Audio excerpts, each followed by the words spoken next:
Oh, ito, pakinggan natin muna yung sinabi ni Pangulong Marcos. Naku po, hindi yun nakatiis.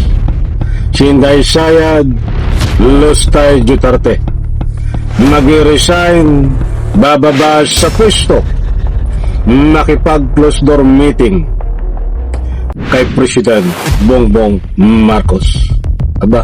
Baka magpapaalam na na mag-resign, kaya gusto makipag-close door meeting kay PBBM, si Inday Sayad Lustay. Alright, welcome back to my YouTube channel. I'm Andy's Vlog. Mga kaibigan, alam kong kung kayo ay updated dito sa galawan ni Inday Sayad Lustay, ay alam nyo na din ho ito.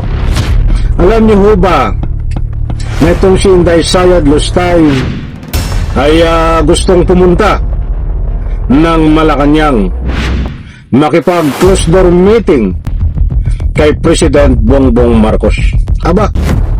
Ay sandali, bago tayo magpatuloy, gusto ko munang kunin ang inyong panig.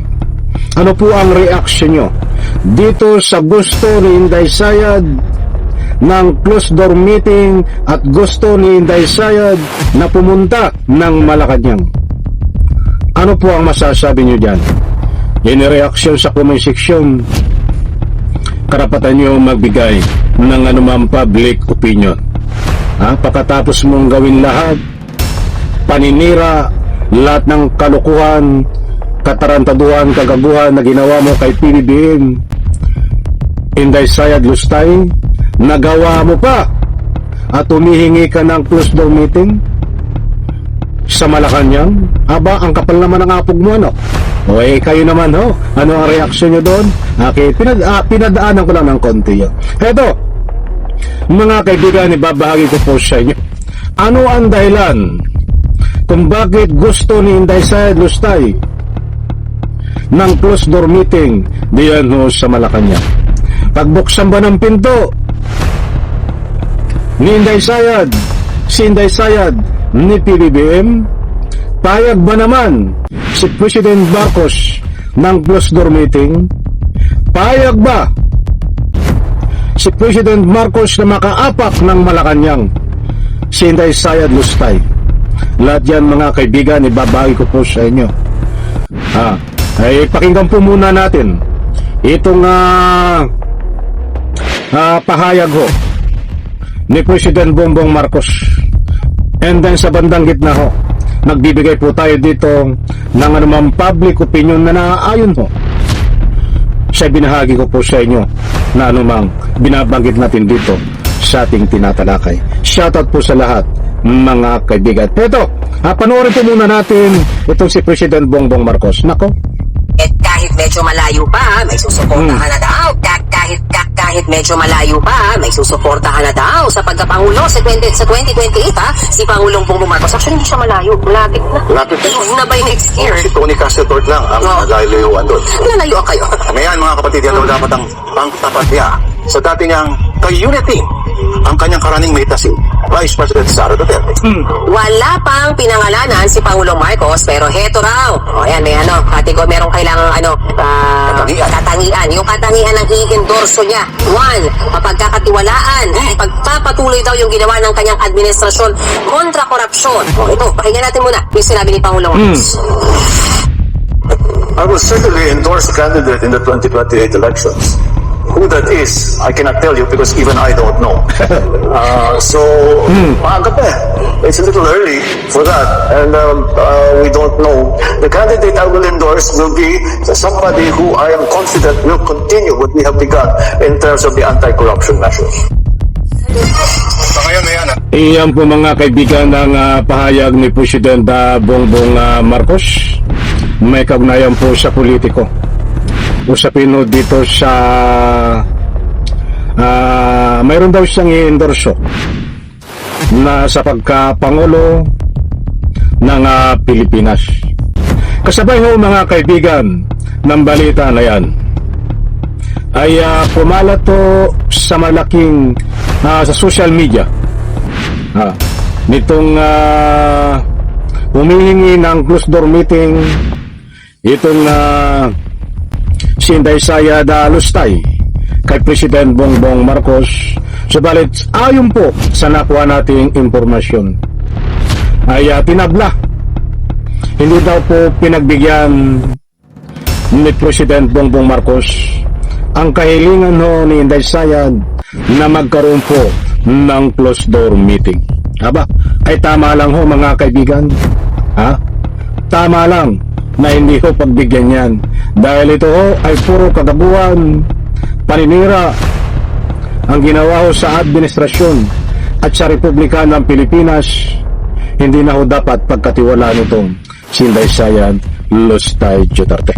Isa pa nga mga kaibigan, at pagkatapos po niyan tatalakayan natin itong pagbaba sa pwesto ni Inday Sayad. Ito, Si VP Sara pa lang yung nagsabing tatakbo siya sa pagka-presidente sa taong 2028 at siya rin ang nangungunay sa mga presidential surveys.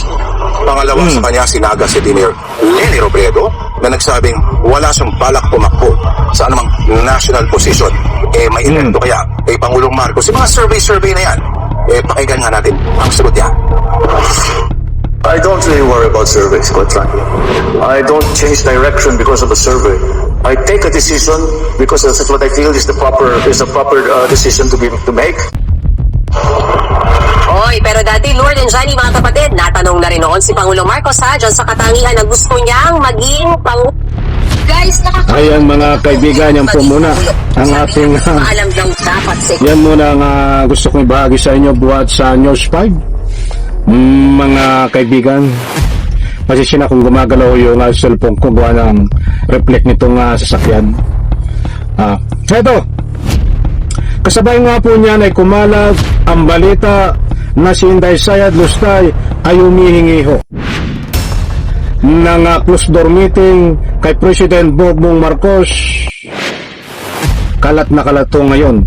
2 araw na pong usapin mga kaibigan, Biyernes, Sabado, Linggo, kaya't magkakaalaman po sa Lunes. But ayon din po, ito po ay walang pang kumpirmasyon.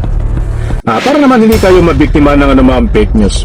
Ayon po sa kumakalat na balita at impormasyon na mapagkakatiwalaan, ay hindi nga pinagbigyan ni President Bongbong Marcos na papasukin ng Malacanang si Inday Sayad Lustay. Yun po ang hindi. Subalit marami po ang nagtatanong, ang dami pong nagbibigay ng anumang public opinion na kaya daw di umano. Hindi natin di umano kasi wala pa itong kumpirmasyon. Ayon po sa kumakalat na balita at sa mapagkakatiwalaan na impormasyon, kaya daw gusto makipag-closed door meeting ni Inday Sayad Lustay. Una, video siyang magpaalam at gusto magpaalam di umano kay President Bongbong Marcos na siya ay kusang bababa sa pisto, subalit may kakibat na kondisyon. Abay, anong kondisyon ho yun? Hihingi ni Inday Sayad. Hindi naman po lingid sa inyong kalaman na siya ho ay anytime sa Lunes o next week ay pwedeng labasan ng arrest warrant sa kaso niya po. Isa rin po pwede yan, mga kaibigan, na kondisyon kung ano ang gusto niyang hingin. Lumabas din ho sa balita itong kanyang magpapaalam siya para mag-resign sa pwesto at hihingi din siya ng kondisyon. Lumabas din po sa usapin mainit na impormasyon at balita. May kaugnayan sa impeachment. Humihingi din siya ng kondisyon at pwede rin magkaroon ng ika nga po ipatigil kung papayag ang President si PBBM. Yan po mga kaibigan, para hindi po kayo mabiktima ng anumang fake news, ay pawang espekulasyon, wala pa pong ikangay kumpirmasyon. Sinasabi ko po sa inyo ang totoo. Ba't kalat na kalat ho at mainit ng usapin sa social media? Kaya hindi po tayo nagpapakalat ng anumang fake news dito. Datapuat na sabi po natin, Inday Sayad gustong humingi ng closed door meeting kay President Bongbong Marcos. Subalit hindi ho pinayagan ni President Bongbong Marcos ayon po sa balita at gusto nang mag-resign daw, subalit tumihingi ng kondisyon kay President Bongbong Marcos. Subalit hindi po natuloy dahil hindi pinayagan ng ating mahal na Pangulo na umapak sa Malacanang. Sinday Sayad, Lustay Duterte. Bigyan po natin ng parto. Kinulang po tayo sa oras, isang like, isang share sa video na ito. Salamat po.